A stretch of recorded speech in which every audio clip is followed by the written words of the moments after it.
पश्चिम बंगाल की भवानीपुर सीट पर हुए उपचुनाव के बाद से सियासत का पारा अचानक राजस्थान तक चढ़ गया है। बीजेपी की जीत का क्रेडिट जब बंगाल से उठकर जयपुर पहुंचा तो कांग्रेस ने पलटवार में तीखे तीर चला दिए। सवाल ये है कि क्या ये फिर जीत का दावा है या फिर सियासी ओवर कॉन्फिडेंस। बता दें कि पश्चिम बंगाल की भवानीपुर सीट पर हुए उपचुनाव के नतीजों ने सिर्फ बंगाल की राजनीति नहीं बल्कि राजस्थान की सियासत को भी गरमा दिया है।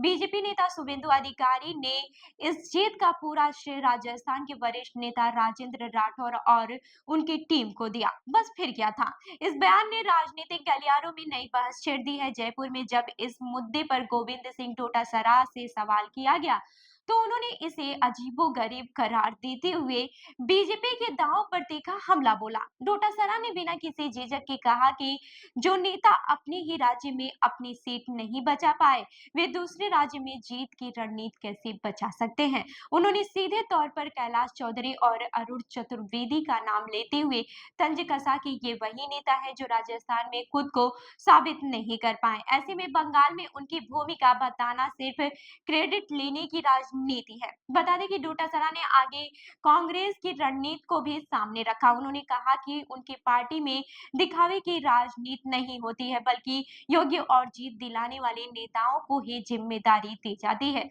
इसी संदर्भ में उन्होंने सचिन पायलट का उदाहरण दिया जिन्हें केरल चुनाव में ऑब्जर्वर बनाकर भेजा गया था और वहां पार्टी को सकारात्मक परिणाम मिले। यही नहीं, डोटासरा ने बीजेपी को खुला चैलेंज भी दे डाला। उन्होंने कहा कि अगर बीजेपी नेताओं को अपनी रणनीति पर इतना ही भरोसा है तो वे राजस्थान में निकाय और पंचायत चुनाव करवाएं। इससे साफ हो जाएगा कि उनकी रणनीति कितनी मजबूत है और जनता उनके साथ है या फिर नहीं। भवानीपुर उपचुनाव के बहाने अब राजस्थान में सियासी वार पलटवार तेज हो गया है। बीजेपी जहां अपनी जीत का डंका बजा रही है वहीं कांग्रेस इसे क्रेडिट की राजनीति बताकर घेरने में लगी है। क्या आपको लगता है कि दूसरे राज्यों की जीत का श्रेय लेना सही है या फिर सिर्फ सियासी रणनीति है? अपनी राय हमें कमेंट करके जरूर बताएं और ऐसे ही अन्य खबरों के लिए हमारी वेबसाइट www.prpnewsindia.com पर विजिट करें। धन्यवाद।